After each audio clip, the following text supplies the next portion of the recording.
રાત્રે બહાર જોરદાર વરસાદ પડતો હતો. રાતના લગભગ 11:30 વાગ્યા હશે. હું સૂઈ ગયો હતો. અચાનક દરવાજે ઠકઠકનો અવાજ આવ્યો. હું ગભરાઈ ગયો. આટલી રાત્રે આ વરસાદમાં કોણ આવ્યું હશે? દરવાજો ખોલ્યો તો સામે એક સુંદર યુવતી વરસાદમાં ભીંજાઈને ઊભી હતી. મેં તેને અંદર આવવા દીધી. નમસ્કાર મિત્રો, મારું નામ સુશાંત છે. મારા લગ્નને 3 વર્ષ થયા હતા, પણ દુર્ભાગ્યે મારી પત્ની ગંભીર બીમાર પડી અને તેનું અવસાન થયું. તેના જવાથી હું એકદમ એકલો પડી ગયો. હું પહાડની ધારે એક નાના ઘરમાં રહું છું. ત્યાંનું વાતાવરણ ખૂબ સુંદર છે. સવારનો ધુમ્મસ, પક્ષીઓના અવાજો અને દૂર સુધી ફેલાયેલી હરિયાળી. મારું ઘર ગામડેથી થોડું દૂર એકાંતમાં છે. હું 29 વર્ષનો છું અને ખેતી કરીને ગુજરાન ચલાવું છું. હું દેખાવમાં સારો છું, પણ અંદરથી એકદમ એકલો.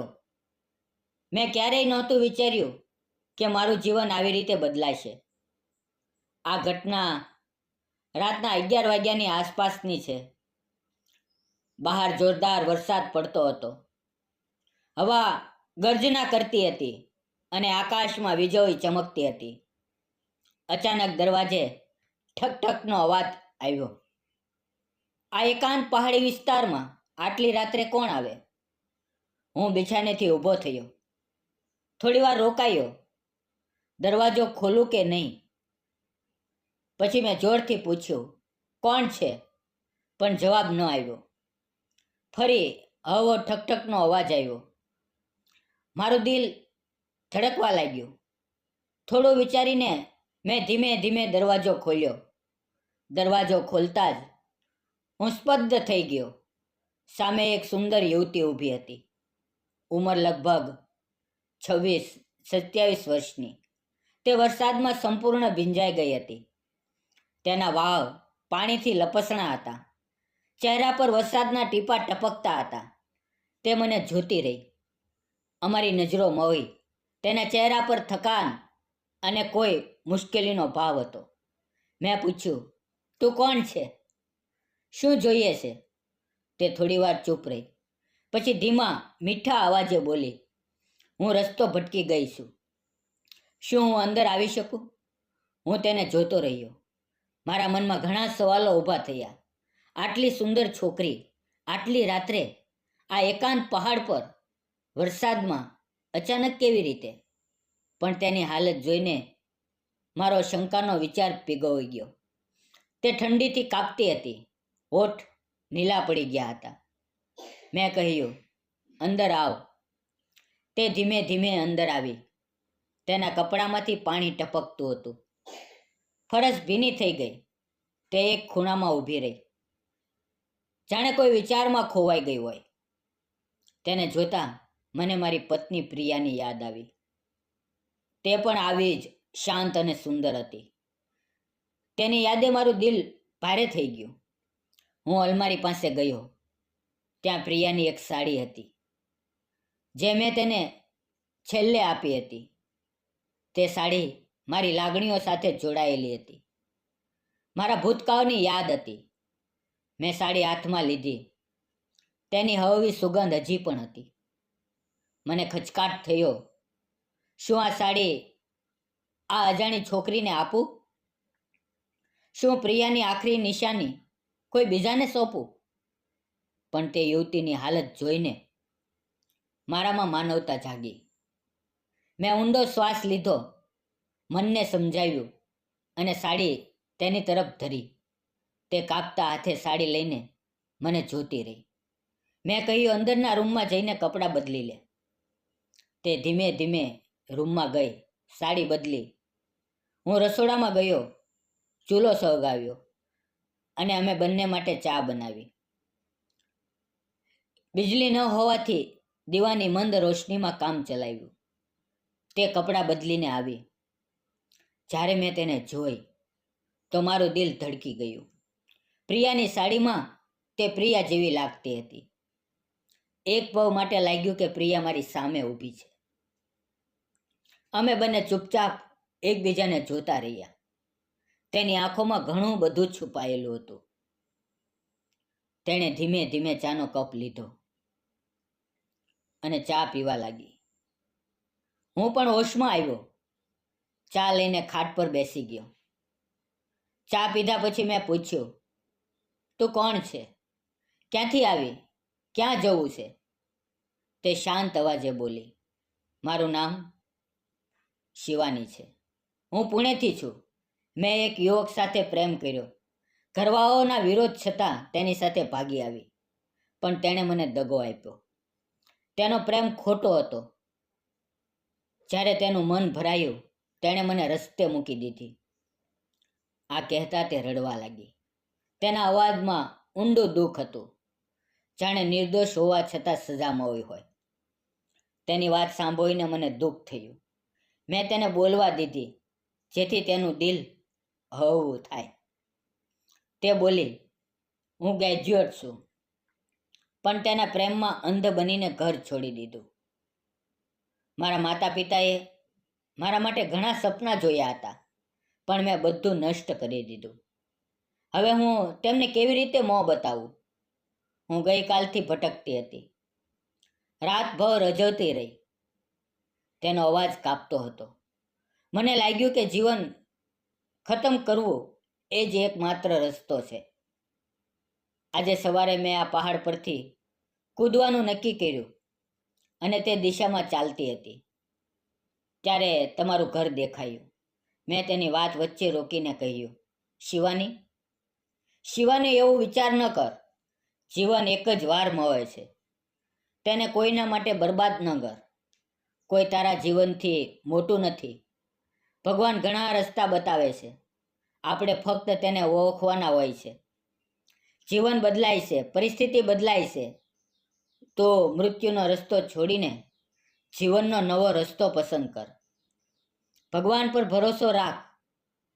મેં ટોપલી ખોલી. તેમાં એક રોટલી હતી. મેં તેને આપી. ભૂખ લાગી હશે, આ ખાઈ લે. તેણે તરત ખરેખર ભૂખ લાગી હતી. તેણે રોટલી ઝડપથી ખાધી.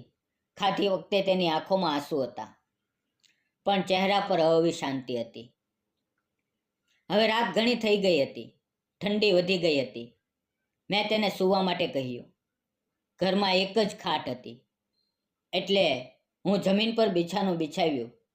એક ઓશીકું લીધું અને જૂની શાલ ઓઢીને બેસી ગયો. મનમાં ઘણા વિચારો ચાલતા હતા. આ છોકરી કોણ છે? શા માટે આવી? ભગવાને તેને મારી પાસે કેમ મોકલી? વિચારતા વિચારતા આંખો બંધ થઈ ગઈ અને હું ઊંઘી ગયો. સવારે હું ગોસાઓમાં ગયો.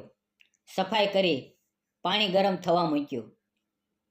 હવે તે પણ જાગી ગઈ હતી. મેં કહ્યું, પાણી ગરમ છે, નાહી લે. અલમારીમાં બીજી સાડી છે, તે લઈ લે. તે નાહવા ગઈ. ત્યાં સુધીમાં મેં ચા બનાવી.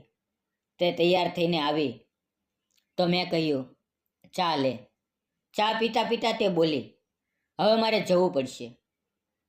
મેં પૂછ્યું, ક્યાં જઈશ? તે બોલી, રસ્તો જ્યાં લઈ જશે ત્યાં. મેં કહ્યું, જો તને વાંધો ન હોય તો તું અહીંયા રહી શકા છો. હું એકલો જ રહું છું. હું ખાવાનું બનાવવા લાગ્યો. મને જોઈને તે બોલી, રોકો, હું ખાવાનું બનાવું. તેણે ઝડપથી રોટલી અને શાક બનાવ્યું. મેં ખાવાનું ખાધું અને ખેતર તરફ ગયો. ખેતરનું કામ પૂરું કરીને ઘાસનો ભારો લઈને જ્યારે ઘરે પાછો આવ્યો તો તે ગોસાઓમાં પશુઓને પાણી પીવડાવતી હતી. મેં તેને કહ્યું, આ બધું રહેવા દે. તે બોલી, આમાં શું? આ મારો દિવસનો ક્રમ બની ગયો. તેને સમજ નહોતું પડતું કે હવે ક્યાં જાય. તે મારી સાથે જ રહેવા લાગી. ધીમે ધીમે તે ખુલીને વાત કરવા લાગી, હસવા લાગી.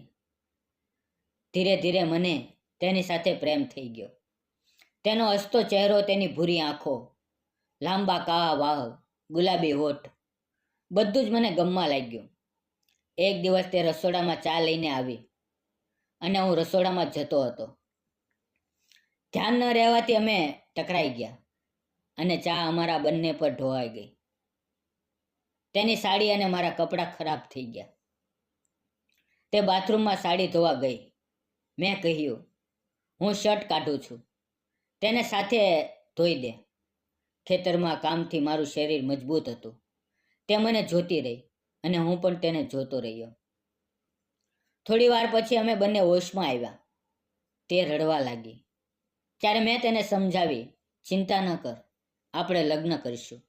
અમે કોર્ટમાં ગયા અને કોર્ટ મેરેજ કરી લીધા.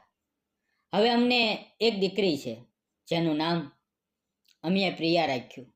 મારું જીવન બદલાઈ ગયું. હું હવે ખૂબ ખુશ છું. અમારું સુખી દાંપત્ય જીવન શરૂ થયું છે. દોસ્તો, તમને શું લાગે છે? અમે લગ્ન કરીને બરાબર કર્યું કે ખોટું? અમને કોમેન્ટમાં જરૂર જણાવો.